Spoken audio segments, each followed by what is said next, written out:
നെൽകൃഷിയെക്കുറിച്ചുള്ള ഒരു ചെറിയ വീഡിയോ ആണ് നിങ്ങളുടെ മുമ്പിൽ എത്തിക്കുന്നത്. നിലം കൃഷിക്ക് അനുയോജ്യമായ രീതിയിൽ വൃത്തിയാക്കിയ ശേഷം നെൽവിത്ത് പാകിയതാണിത്. അല്പം മുളച്ച് പച്ചപ്പ് കാണത്തക്ക രീതിയിൽ പുറത്തേക്ക് നിൽക്കുന്നത്. അതല്പം വലുതായി കഴിയുമ്പോൾ നെല്ലിനിടയിലെ കളകളെല്ലാം തന്നെ പറിച്ചു മാറ്റണം. കളകളെല്ലാം തന്നെ പറിച്ചു മാറ്റുന്നത് അന്യ സംസ്ഥാന തൊഴിലാളികളാണ്. നമ്മുടെ നാട്ടിലെ തൊഴിലാളികളെ കിട്ടാനുള്ള ബുദ്ധിമുട്ട് കാരണമാണ് അന്യ സംസ്ഥാന തൊഴിലാളികൾ ഈ ജോലി ചെയ്തു വരുന്നത്.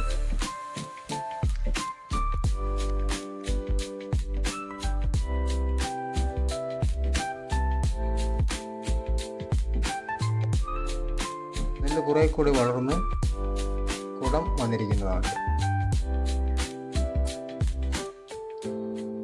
കുടം വന്നു കഴിയുമ്പോൾ 10 ദിവസങ്ങൾ കഴിയുമ്പോൾ കതിര് പുറത്തേക്ക് വരും. ആ കതിര് പുറത്തേക്ക് വന്നിരിക്കുന്നതാണ് ഇപ്പോൾ നിങ്ങൾ ഈ കണ്ടുകൊണ്ടിരിക്കുന്നത്. കേരളത്തിലെ പ്രധാന നെൽകൃഷി സ്ഥലങ്ങളായ പാലക്കാടും കുട്ടനാടും, ഈ കാണുന്ന കാഴ്ച കുട്ടനാട്ടിലെ ഒരു പ്രദേശത്ത് നിന്നുള്ളതാണ്.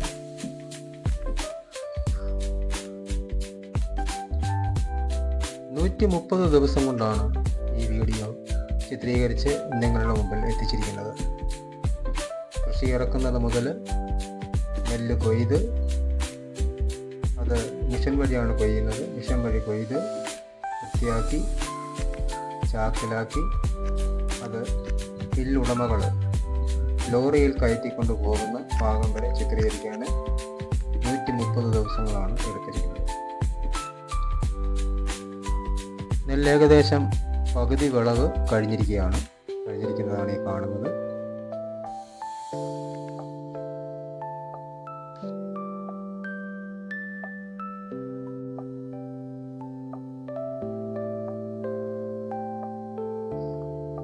ഏകദേശം 110 ദിവസത്തോളം പാകമായ നെൽക്കതിരുകളാണിത്. 120 ദിവസത്തെ വിളവാണ് വേണ്ടിവരുന്നത്. ഇത് 120 ദിവസം ആയിട്ടില്ല, 110 ദിവസം കഴിഞ്ഞാണ് ഈ കാണുന്നത്.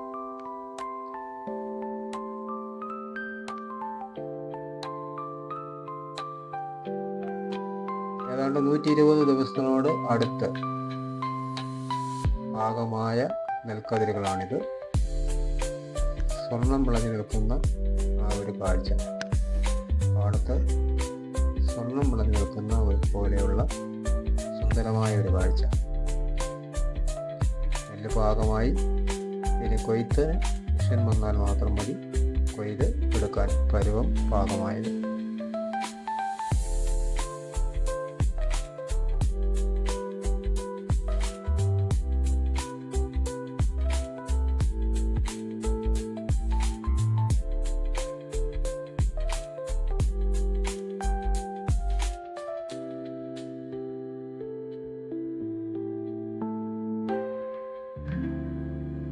നമസ്കാരം.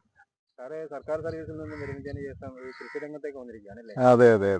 അപ്പൊ നമ്മുടെ ഈ നെൽകൃഷിയാണല്ലോ ഇത്. അതെ.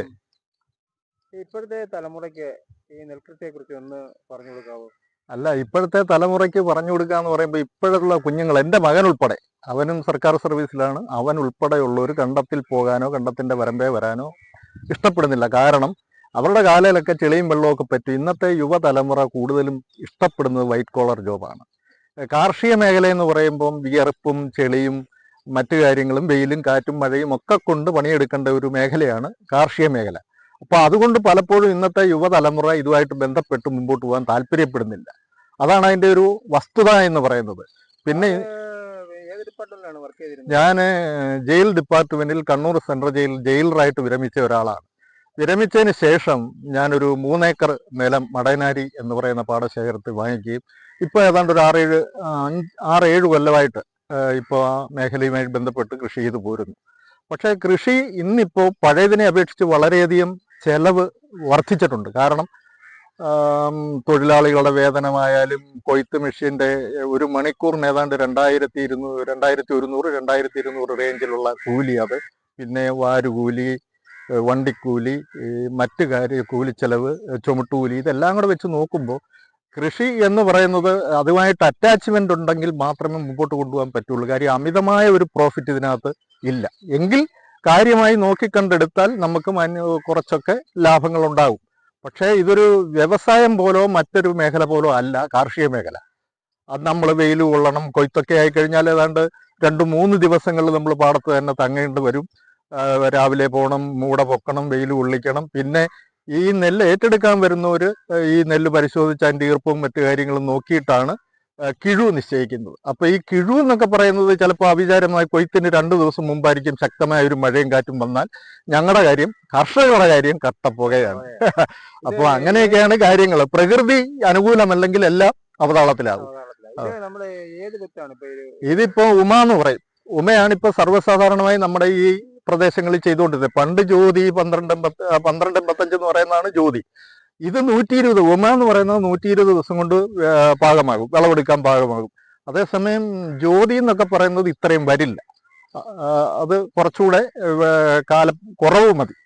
പിന്നെ പണ്ട് തൊഴിലാളികളെ കിട്ടാൻ ബുദ്ധിമുട്ടുണ്ട്. കാര്യം പറിച്ചിടാനും പിന്നെ വരമ്പ് കുത്താനും ഒക്കെ എല്ലാ പാടശേഖരവും ഒരേ രീതിയിൽ കൃഷി ഇറങ്ങുന്ന ഒരു സാഹചര്യം വരുമ്പോൾ നമുക്ക് തൊഴിലാളികളെ കിട്ടാൻ ബുദ്ധിമുട്ടുണ്ട്. അപ്പോൾ അതിന് പ്രാദേശികമായൊക്കെ ബന്ധമുള്ളവരുമായിട്ട് ബന്ധപ്പെട്ടാണ് നമ്മൾ പലപ്പോഴും തൊഴിലാളി. ഇപ്പൊ പിന്നെ ഈ അന്യ സംസ്ഥാന തൊഴിലാളികളെ ഇതിന് ഉപയോഗിക്കുന്നുണ്ട്.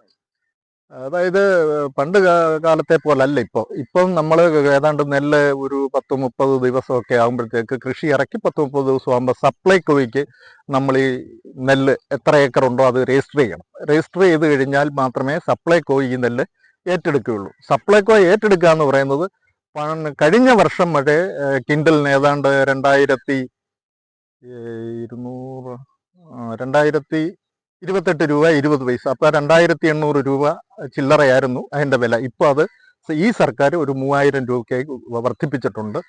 എങ്കിൽ പോലും നമ്മുടെ ഈ നെല്ല് ഏറ്റെടുക്കാൻ വരുന്ന പല മില്ലുകാരും കിഴിവ് അത് ഒരു ചടങ്ങായി മാറിയിരിക്കുകയാണ്. നെല്ല് തൂക്കിയെടുക്കുമ്പം 2 കിലോ 3 കിലോ, കഴിഞ്ഞ കൊല്ലം ഞാൻ 3 കിലോ കിഴിവ് കൊടുത്ത ഒരാളാണ്. കാര്യം പ്രകൃതി നമ്മളെ അനുകൂലമല്ലെങ്കിൽ നെല്ല് കൊയ്ത് കരയ്ക്ക് കൊണ്ടുവന്ന് നമ്മൾ മൂടയൊക്കെ ഇടുമ്പോഴത്തേക്ക് വെള്ളം ഒലിച്ചിറങ്ങി ചിലപ്പോൾ ഈർപ്പം ഉണ്ടെങ്കിൽ അവർ പണ്ട് അതിൻ്റെ 2 വർഷം മുമ്പ് 10% 10 കിലോ, അതായത് ഒരു കിൻഡലിന് 10 കിലോ വരെ കിഴിവ് കൊടുത്ത പാടശേഖരമാണ് ഈ ഞങ്ങളുടെ തൊട്ടപ്പുറത്തുള്ള പല പാടങ്ങളും. അപ്പോൾ അതൊക്കെ എന്ന് പറഞ്ഞാൽ കർഷകർ വളരെയധികം ബുദ്ധിമുട്ടിലായിരിക്കും. ഇപ്പൊ എല്ലാ കർഷകരും ഒന്നും സാമ്പത്തികമായി ഒരു ലെവലിൽ ജീവിക്കുന്നവരാണെന്ന് പറയാനൊക്കത്തില്ല. അവർ കടമെടുത്തും ലോൺ എടുത്തും മറ്റു കാര്യങ്ങളും ഒക്കെ ചെയ്താണ് ഈ കൃഷി ഇറക്കുന്നത്. അപ്പോൾ നമ്മൾ ഉദ്ദേശിക്കുന്ന തരത്തിലുള്ള വിളവ് നമുക്ക് കിട്ടിയില്ലെങ്കിൽ നമ്മൾ ഭയങ്കര കഷ്ടത്തിലാകും, ബുദ്ധിമുട്ടിലാകും, പ്രയാസത്തിലാകും. പിന്നെ ഈ കൊയ്ത്ത് കഴിഞ്ഞ സമയത്ത് സപ്ലൈക്കോ അല്ല മില്ലുകാർ ഈ നെല്ല് സമയത്ത് എടുത്തോണ്ട് പോയില്ലെങ്കിലും പ്രശ്നമാണ്.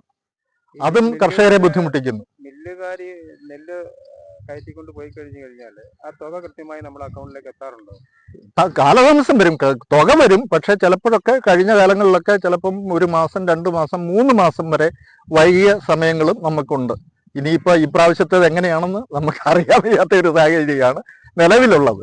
കാലാവസ്ഥ അനുകൂലമാണെന്നുണ്ടെങ്കിൽ നമുക്ക് വലിയ പരിക്കില്ലാതെ ഈ നെല്ല് കയറി പോകാൻ പറ്റും. അതേസമയം നമ്മൾ കൊയ്ത്ത് കഴിഞ്ഞ് അല്ലെ കൊയ്യുന്നതിന് ഇപ്പൊ അതാണ്ട് വിളഞ്ഞു കിടക്കുന്ന പാടമാണിത്. ശക്തമായ ഒരു മഴ അടിച്ച് കാറ്റും മഴയും വന്നാൽ ഈ നെല്ലെല്ലാം വീഴും. അപ്പോൾ ഉള്ളൊരു പ്രതിസന്ധി എന്ന് ചോദിച്ചാൽ ഈ കൊയ്ത്ത് മെഷീൻ ഇറങ്ങി ഏക്കറിൽ ഇപ്പോൾ 2 മണിക്കൂർ അല്ലെ 2.5 മണിക്കൂർ കൊണ്ട് കൊയ്തെടുക്കേണ്ട സ്ഥാനത്ത് ഇരട്ടി സമയമാകും. അപ്പോഴെന്ന് പറഞ്ഞാൽ ഒരു മണിക്കൂറിന് 2200 വെച്ച് കൂലി കൊടുക്കുന്ന സാഹചര്യം അതിന്റെ ഇരട്ടി കൊടുക്കേണ്ട ഒരു സാഹചര്യത്തിലേക്ക് നീങ്ങി. ഒരേക്കർ നിലം 2 മണിക്കൂർ കൊണ്ട് കൊയ്യുന്നതും ഈ നെല്ല് ശക്തമായ കാറ്റിലും മഴയിലും വീണു പോയെങ്കിൽ അത് 4 മണിക്കൂറായി വർദ്ധിക്കും. അപ്പോൾ തുക ഇരട്ടിക്കുകയാണ് നമ്മൾ കൊടുക്കേണ്ട തുക. അപ്പോൾ ഇതെല്ലാം ബാധിക്കുന്ന ആരെയാണ്? കർഷകനെയാണ്. അതെ, അങ്ങനെയാണ് ഇപ്പോഴത്തെ ഒരു നിലവാരം. കൊയ്ത്തിന് പാകമായ നെൽക്കതിരുകളാണിത്. അതിൻ്റെ ഓലകളെല്ലാം തന്നെ കരിഞ്ഞിരിക്കുകയാണ്. ഇനി കൊയ്ത് എടുത്താൽ മാത്രം മതി. നെല്ലും എല്ലാം തന്നെ പാകമായി നിൽക്കുന്നതാണ് ഈ കാണുന്നത്.